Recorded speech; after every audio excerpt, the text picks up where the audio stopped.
AI는 지금 막 산업화가 된 지 얼마 안 됐죠. 원래 그 주식시장에서 AI를 받아들인 사람하고 이미 흘러간 기술을 고집 부린 사람하고 투자 수익률이 엄청나게 다르다는 겁니다. 미국 금리 인하를 가지고 시장에서 지금 말이 많죠. 그분님들께서 연준의 내년도 금리 전망에 대해서는 뭐 많이 내려간다 이렇게 생각 안 하시는 게 어떨까 싶고요. 그러면 또 혹자들은 이러잖아요. 아이고 금리가 안 내려가면 미국 주식 안 되겠네. 아니죠. 금리 오르는 동안에 올라갈 주식은 다 올라갔죠. 그죠?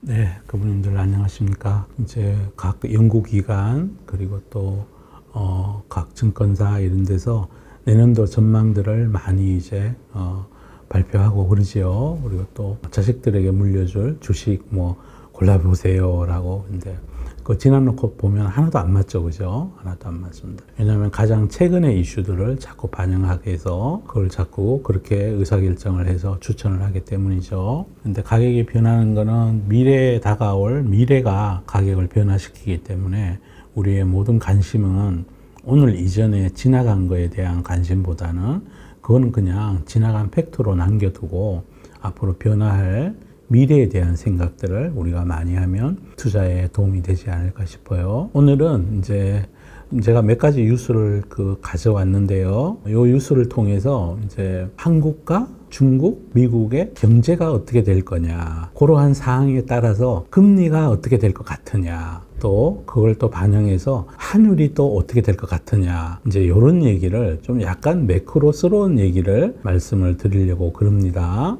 저는 제가 미래를 예단하진 않아요. 그래서 제가 제 유튜브 영상을 처음부터 끝까지 다 보셔도 뭐 하나 이거 대박납니다 소리 한 건 하나도 없죠. 그죠? 근데 왜 그러냐면 제가 앞날을 몰라요. 하나님이 아니니까. 항상 이제 조심스럽게 깨어 있으면서 우리가 투자를 해야 된다 이렇게 말씀드리는 거고요. 지금 현재 나와 있는 뉴스예요. 근데 이 뉴스에 제가 동의하는 바들이 있어서 이러한 뉴스들로 매크로 환경을 조금 지금 현 시점에서 예상해 본다? 뭐 이렇게 보시면 될 것 같고, 이건 또 상황이 바뀌면 달라지죠. 미국 파월 의장도 그 사람은 뷰가 없죠. 그죠? 뭐 매파도 아니고 비둘기파도 아니에요. 제가 보기엔 그 사람은 지표파예요. 지표파. 지표가 나오는 거에 따라 바뀌어요. 저도 똑같습니다. 자, 한국은행에서 나온 건데요.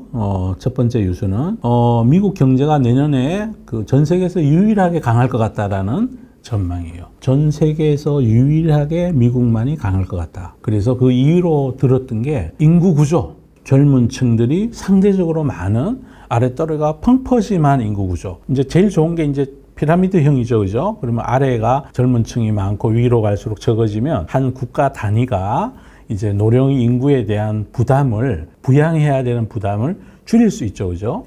이제 자식들이 부양을 안 해도 국가가 나서서 젊은 분들 세금 물려서 그걸로 위에 이제 늙어가시는 분들, 노령화 되시는 분들을 또 부양하는 게 국가의 의무가 되기 때문에 이거는 뭐 가족 구성원 내에서 나는 아버지 안 모실래요, 엄마 안 모실래요, 소용이 없어요. 할 수 없이 이제 이 나라에 사는 동안은 인구 구조가 역피라미드 그 상태가 되면 그 나라는 굉장히 힘들어져요. 우리나라는 인구 구조가 현재 고려청자 매방처럼 위가 이렇게 둥툼하고요. 밑으로 내려올수록 날씬해져요. 그러니까 인구 구조로 봤을 때 우리나라는 굉장히 앞으로 젊은 층의 노령자에 대한 부담을 많이 느껴야 되는 그런 인구 구조를 가지고 있고, 그래서 미국은 반대로 돼 있다는 거예요. 아주 완전 반대는 아닌데 위에가 그래도 좀 좁고 가운데가 이렇게 좀 넓어지고 밑에도 좀 펑퍼짐하게 넓은 뭐 이렇게 꽃병? 밑에가 좀 두툼한 꽃병? 뭐 이 정도 생각하시면 되는 것 같아요. 위에 주둥이는 좀 이렇게 길게 나와 있는 그런 꽃병 모습이다. 그게 경제 잠재 성장률에 엄청 큰 영향을 미치죠. 그래서 미국의 펀더멘탈 속에는 그러한 인구 구조 매우 중요하다라고 한국은행에서 미국 경제가 내년에도 좋을 거라고 예상하는 이유 중에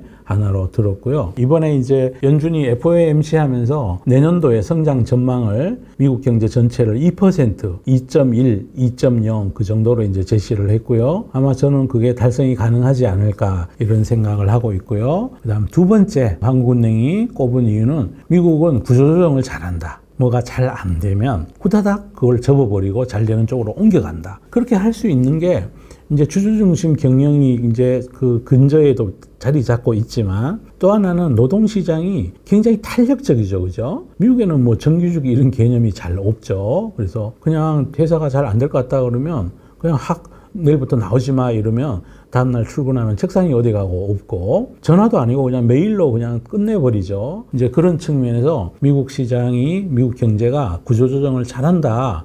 안 되면 접고 잘 되는 쪽에 한다. 이거는 1년에 돈을 막 2천억 달러씩 벌어대고 1천억 달러씩 벌어대는 미국의 빅테크 회사들도 메타도 그러하고 마이크로소프트도 그러하고 애플도 그러하고 뭐 해보다가 안 되면 빨리 접어버려요. 그래서 그 회사 주가들이 계속 올라가는 이유이기도 하고 고집 안 부린다는 거죠. 또 그럴 수 있는 가장 큰 원인 중에 하나가 이 회사들이 대부분 하드웨어 회사들이 아니라 소프트웨어 회사들이라는 거예요. 플랫폼 회사들이고 공장이 없어요. 팹리스 회사니까 구조조정 하는데 비용이 많이 안 들죠. 공장을 이미 지어 놓으면 구조조정 하는 즉시 그 공장이 또 처치곤란이니까. 그래서 하드웨어 회사들은 구조조정에 있어서 시장 변화에 따른 그 신속한 구조조정을 스스로 안 하게 하려는 그러한 습성이 뵐 수밖에 없어요. 그래서 저는 소프트웨어 회사들을 더 좋아하는 편이고요. 어쨌든 미국은 구조조정을 아주 잘한다. 그리고 마지막으로 꼽은 게 AI예요.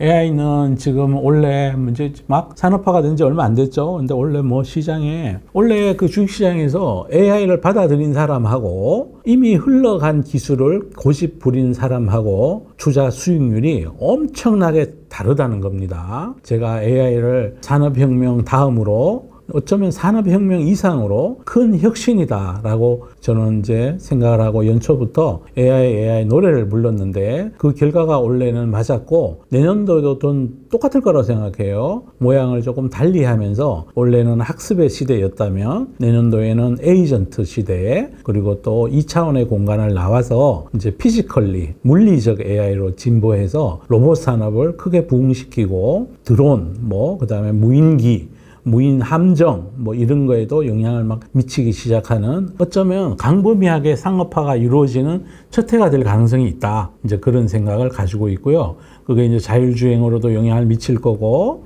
이제 물리적 공간을 이해하는 AI라는 것은 우리가 뭐 동영상을 만들어주고 뭐 대답해주는 건 좀 컴퓨터 안에 있는 거잖아요. 그죠? 물론 동영상은 3차원으로 표현해 주기도 하지만 이 PC의 화면 자체가 이게 평평한 2차원의 공간이죠. 그런데 물리적 AI라는 거는 나와서 사람이 이제 걸어 다니고 자동차가 막 이렇게 운행해 가고 이건 물리적 공간을 이해해야 되는 거니까 얼마나 많은 것들을 더 연산해야 되느냐는 거죠. 그렇게 진보해 나가면 이제 물리적 AI로 진보해 나가고 에이전트 시대로 에이전트는 그분들 이제 공부를 안 하신 분들은 이렇게 이해하시면 돼요. 지금까지는 AI한테 매 단계를 사람이 지시해 줬죠. 그죠? 그런데 AI한테 이제는 이 단계를 통틀은 한 가지 단어를 입력해주면 이 단계를 지가 스스로 사람의 개입 없이 쭈루루룩 수행을 해버린다는 거예요. 그게 이제 에이전트 AI라고 부르고요. 그것들로 많이 발전해가는 한 해가 될 것 같다. 이렇게 생각하고 요 AI 산업 발전에 있어서 엄청나게 그 압도적 우위를 유지하기 위해서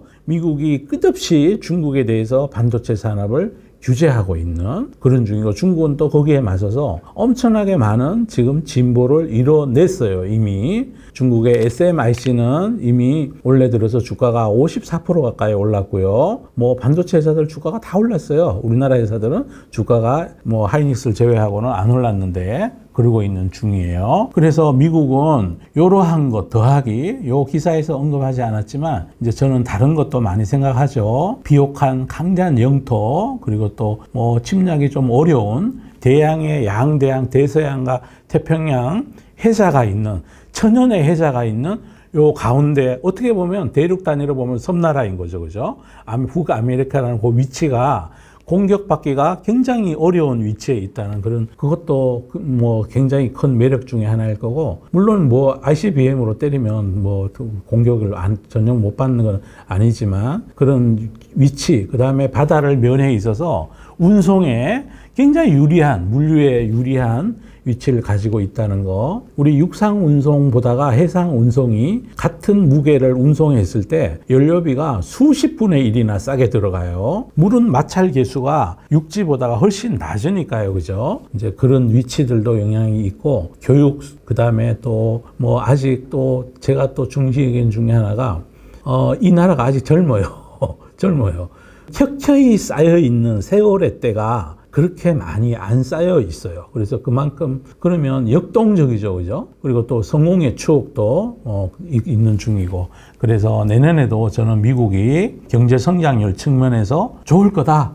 GDP가 이제 FOMC에서 2% 성장할 거라고 얘기를 했는데 저는 2% 이상 성장할 수도 있다. 그런 생각을 가지고 있는 중입니다. 그래서 내년도에 미국 금리 인하를 가지고 시장에서 지금 말이 많죠. 이제 FOMC에서 공식적으로 얘기를 한 거는 내년도에 2번 내리겠다. 그래서 내년 연말 현재 기준금리 4.5를 3.8 얼마? 83 얼마까지 떨어뜨린다 그랬어요. 근데 거기까지 저는 안 갈 가능성도 높다고 생각해요. 불과 석 달 전에 FOMC가 내년도에 금리를 4번 내린다고 그랬어요. 그러면 4번 내린다고 얘기하면서 내년도에 목표 실업률을 4.4%를 제시했는데 지금 최근에 실업률이 4.2, 4.1 여기를 왔다 갔다 하고 있거든요. 그렇게 몇 달 이렇게 실업률이 이제 높아지지 않으니까 연준이 스탠스를 또 바뀌었잖아요. 그죠? 연준은요, 스탠스를 항상 바꿔요. 작년 이맘때 원래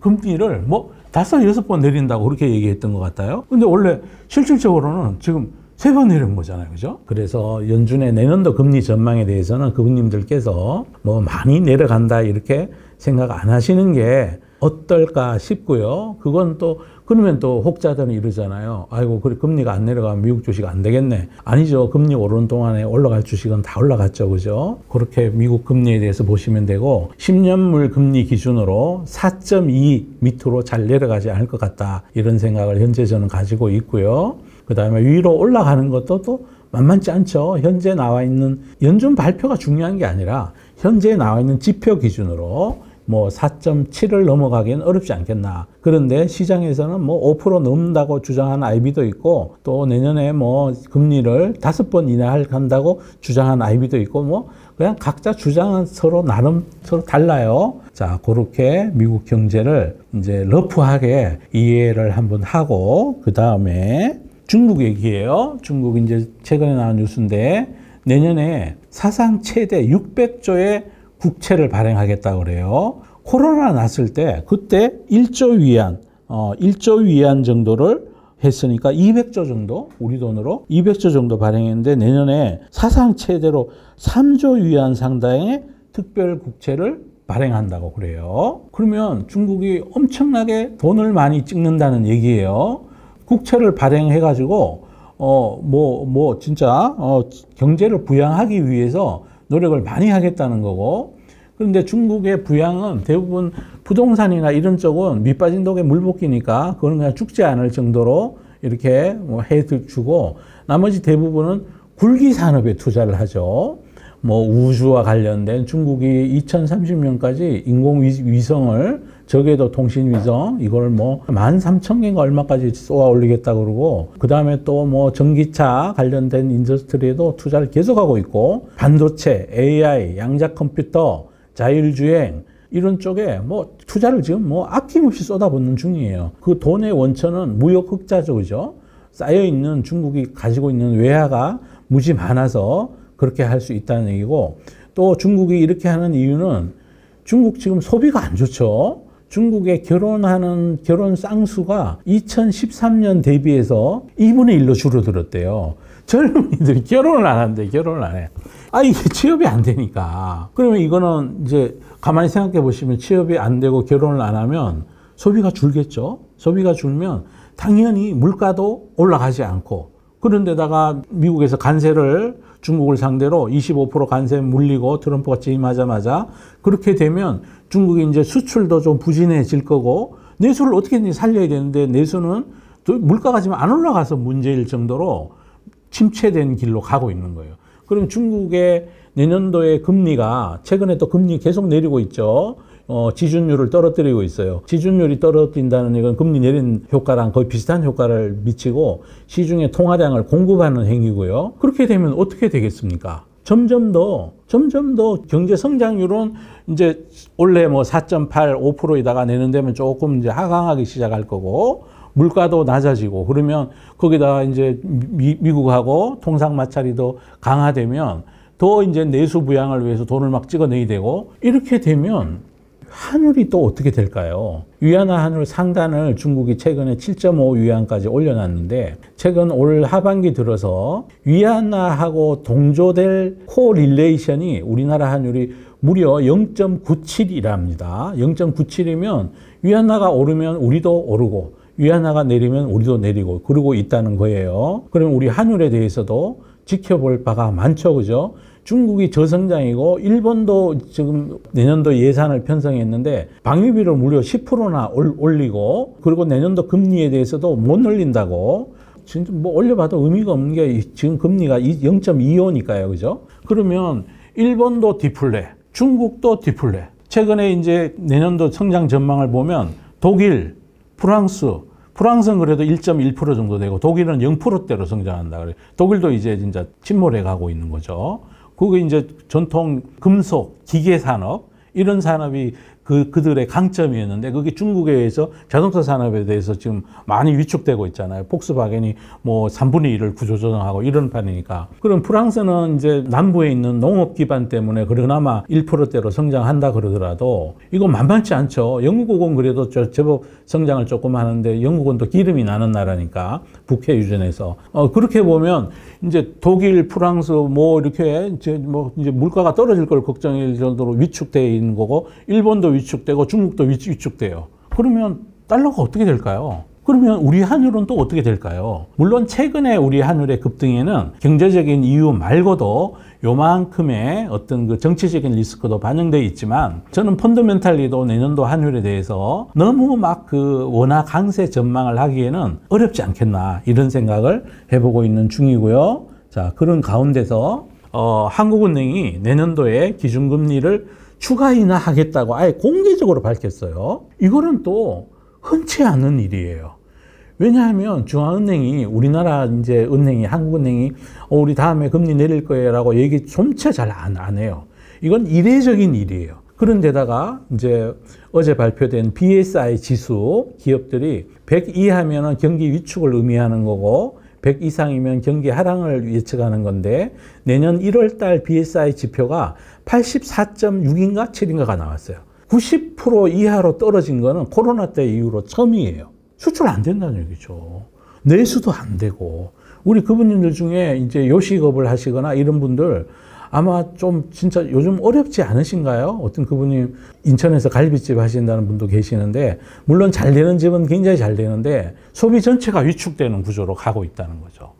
그러면 내년도에 중국이 미중 견제 때문에, 관세 때문에 수출이 줄어들 거라고 지금 예상이 되고, 중국은 생산 캐파는 엄청 커져 있어요.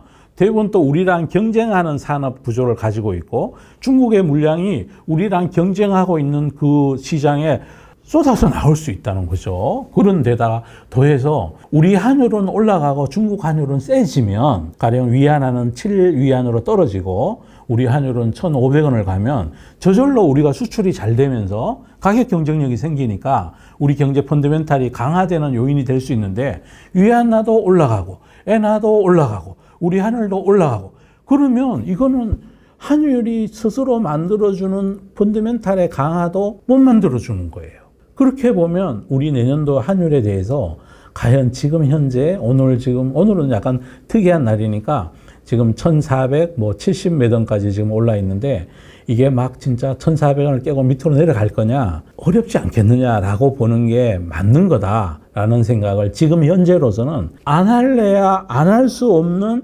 경제 펀더멘탈 사항이라는 거죠.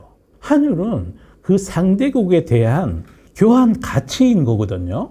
우리가 막 경제를 부양하기 위해서 중국도 통화를 풀고, 일본은 또 금리 더 이상 인상하지 않고, 독일과 그다음에 유럽권역 달러 지수는 EU 통화에 대한, 유로화에 대한 교환 비율이 전체 비중의 60% 가까이가 넘어요. 그리고 일본 엔화, 그 다음에 파운드화, 그 다음에 스위스 프랑이 일부 들어가 있고 캐나다 달러 이런 것들이 호주 달러 이런 것들이 영연방 국가 통화들이 좀 들어가 있어서 달러 지수에 미국 달러와 상대 가치를 결정하는데 지금 107 얼마까지 와 있어요. 107.5 한때 108까지 갔다가 살짝 이렇게 돼 있는데 저는 그걸 추세적인 하락을 유도하기에는 조금 펀더멘탈리 어렵다. 그 대신에 이런 건 있을 수 있어요. 트럼프가 개입하면 좀 달라질 수 있어요. 또 하나 또 이럴 수도 있겠죠. 트럼프랑 시진핑이 사이가 너무 좋아져 가지고 그럴 리는 없겠지만 그래서 갑자기 우리 이제 그래 내가 저기 좀 이제 우리 달러를 좀 약하게 내가 의도적으로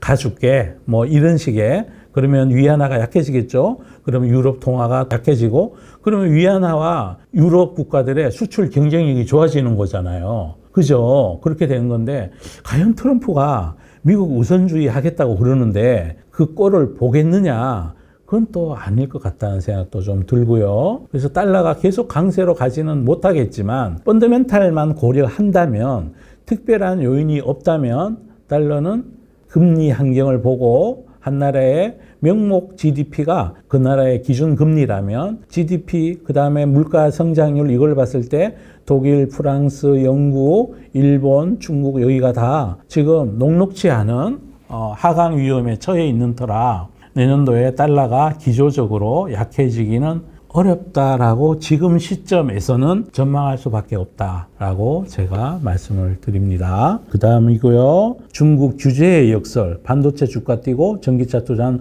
오히려 늘어나고 있다고.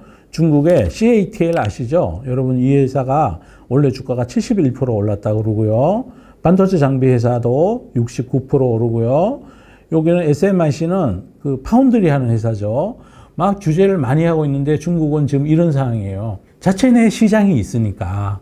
왜 중국에 양말 한 짝만 팔아도 뭐 몇 걸레 판다고 그러잖아요. 그 자체 내 시장이 있고 자체 내 시장에서 우리나라 방산 기업들이 오랜 기간 펀더멘탈을 기술력을 축적할 수 있었던 요인이 자체 시장이 있었기 때문이죠. 그런 것처럼 중국은 자체 내 시장이 있으니까 품질이 조금 여리여도 자국산을 사용하자 이래서 지금 열심히 키우고 있는 중이에요. 규제를 아무리 해도 중국의 반도체 회사들은 점점 커지고 있고 중국의 양쯔 메모리, 창신 메모리 이 두 개, 낸드와 D램 만드는 회사는 오늘 나온 뉴스 중에는 D램 메모리 만드는 회사가 DDR5도 출시를 했대요. DDR5는 현존하는 메모리 반도체 중에 가장 고사양의 반도체가 DDR5예요.